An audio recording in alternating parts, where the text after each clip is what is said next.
সম্পদ থাকুক বা না থাকুক, ঈমান থাকতে হবে। আমরা তো এখন তওবা করতে করতে ক্লান্ত হয়ে যাই, কিন্তু আমাদের রব কি কখনো ক্লান্ত হয় আমাদের ক্ষমা করতে করতে?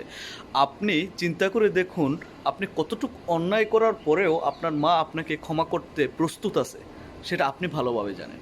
সারা জীবন আপনি আপনার মায়ের সাথে বেয়াদবি করছেন, অন্যায় করছেন, আপনি একদিন আপনার মার কাছে ক্ষমা চাইছেন, আপনার মা আপনাকে ক্ষমা করে দিছে। তাহলে আল্লাহ তো হচ্ছে মায়ের থেকেও বেশি দয়ালু। তাহলে আমরা কিভাবে চিন্তা করি যে আমরা ক্ষমা পাবো না?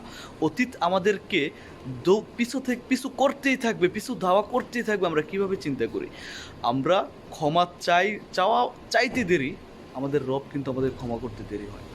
সেজন্য প্রথমত ৫ ওয়াক্ত নামাজ তো আবশ্যক পড়তেই হবে।